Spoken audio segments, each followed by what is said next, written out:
No mä luulen, että mä puhun nyt sit vähän eri näkökulmasta ja muutaman konkreettisen tämmöisen esimerkin kautta nyt siitä, että millä lailla tämmöinen verkon mahdollistava osallistuminen ja ehkä sitten myös niin kuin se vaikuttaminen ja mielekäs tekeminen, niin miten se voi tänä päivänä kanavoitua internetin kautta. Ensimmäinen esimerkki on siis yhteisön julkaisemisesta. Mä olin opiskelijana MIT:ssä USAssa tuossa 90-luvun puolenvälin jälkeen.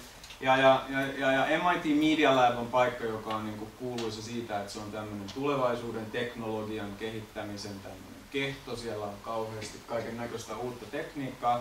Mutta kun mä olin siellä, niin mä vietin niin kuin melkein puolet ajastani ikäihmisten kanssa. Ja miettien sitä, että miten ikäihmiset vois jollain mielekkäällä tavalla niin ottaa internetin ikään kuin omaksi tämmöiseksi keskustelu- ja osallistumiskanavakseen. Ja tässä projektissa siis idea oli se, että tehdään tämmöinen niin kuin julkaisuympäristö ja työkalut sille, että tämmöiset ryhmät, jotka niin kuin kokoontuu fyysisissä tiloissa ja juttelee erilaisista mielenkiintoisista asioista, niin kuin tässä tapauksessa ikäihmisten tämmöisessä aktiviteettikeskuksessa, niin miten he voisivat alkaa julkaisemaan omia tarinoitaan, omaa julkaisuaan verkossa. Ja tämä oli toisaalta niin kuin aika aikaisin sitten webin kehityksessä, eli 96. Ja mulle tämä hanke oli siinä mielessä tosi mielenkiintoinen ja silmiavaava just siitä näkökulmasta, että kuinka paljon ihmisillä sitten toisaalta on halua osallistua. Toisaalta on halua etsiä sellaista niin kuin viiteryhmää ja se niin kuin ikään kuin piilossa oleva tämmöinen tarinoiden määrä, niin oli mulle niin kuin ihan suorastaan ylitse pursuava. Tänä päivänä tämmöisellä sivustolla kuin Melrose Mirror, jonka tekijöitä tässä on kuvassa, niin siellä on noin 15 000 artikkelia ja 30 000 valokuvaa, jonka noin 20-30 ikäihmisen porukka on tässä nyt vähän yli 10 vuoden aikana tehnyt.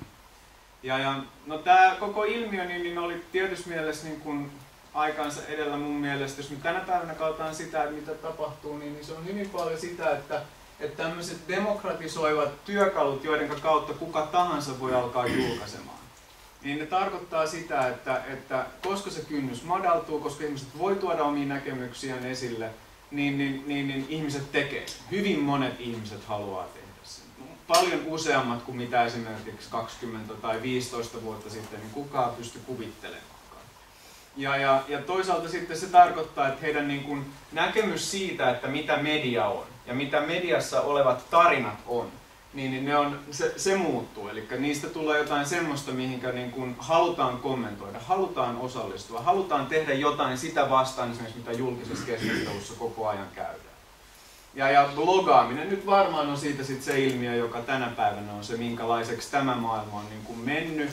Ja tietysti niin kuin blogejakin on ihan älyttömän monta erilaista. Tämä kuva tässä niin kuin kertoo lähinnä sitä, että kuinka nopeasti tämä kasvu on tapahtunut. Ja edelleen ollaan aikamoisen semmoisen niin kuin murroksen ääressä, että nimenomaan se semmoinen mahdollisuus, että kuka tahansa voi lähteä tekemään verkossa. Just esimerkiksi nyt tässä vähän puhuttiin, että jos kaikki niin kuin, kunnallisvaaliehdokkaat voisi julkaista tänä päivänä verkossa. No näin voi. Kuka tahansa, joka siis niin työvälineet ei tänä päivänä ole enää se kysymys. Niin sitten yksi kysymys on, että no mitä ihmiset tämmöisillä blogeillaan sitten hakee? Mikä se tavoite on, että minkä takia blogataan? Miksi ihmiset haluaa osallistua?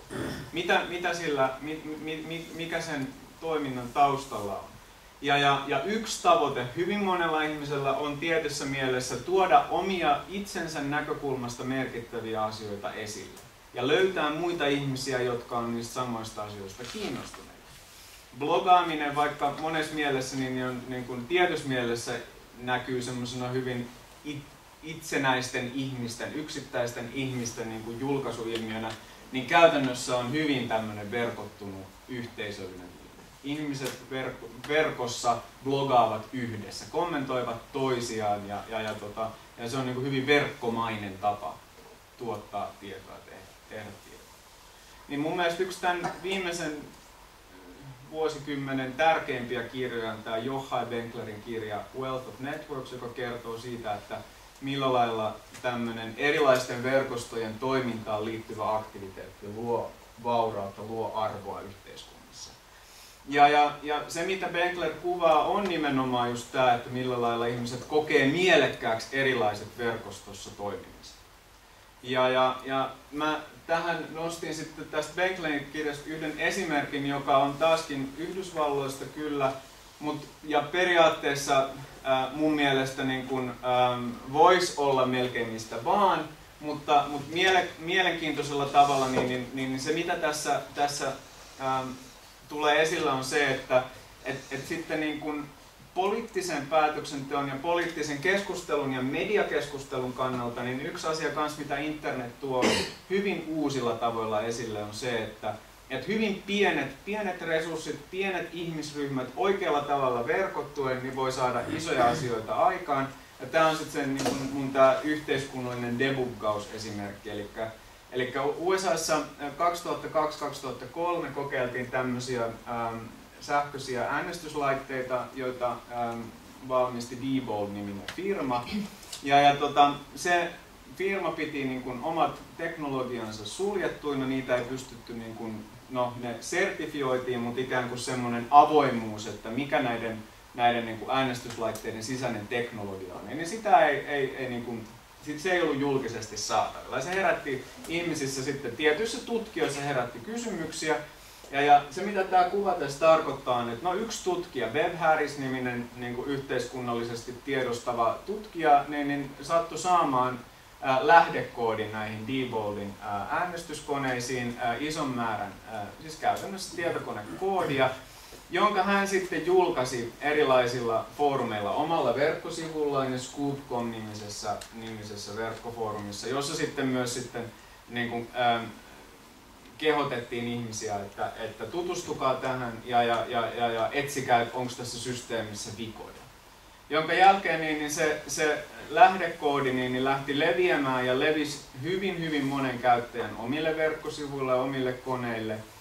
Ja sitten käytännössä paljastettiin, että siellä on useita, siis tässä tapauksessa niin sitten tietotekniset ekspertit niin löysi sieltä useita aukkoja ja käytännössä sitten vaikutti suoraan siihen, että tämä ikään kuin teknologia pystyttiin verifioimaan, että onko tämä nyt niin kuin oikeasti niin hyvä, että sitä kannattaa tämmöisessä tilanteessa käyttää. Tässä tapauksessa lopputulos oli siis se, että lähes kokonaan tämä teknologia hylättiin. Eli siis näitä Dieboldin äänestyskoneita niin vuoden 2003 jälkeen ei ole käytetty USAn äänestysmekanismeissa nimenomaan tämän ikään kuin aktiviteetin takia, mitä tämä käyttäjäyhteisö sai aikaan.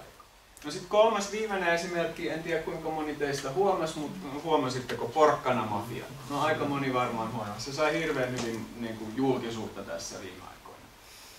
Ja taas kysymys niin mun mielestä mielenkiintoisesta tämmöisestä kansalaisliikkeestä, jossa ajatuksena on se, että ihmiset voi omalla tekemisellään, hyvin konkreettisella tämmöisellä ryhmittäytymisellä, yhteisöllisyydellä ja ikään kuin oikean asian edistämisellä, niin voi tehdä positiivista yhteiskunnallista kehitystä hyvin konkreettisesti.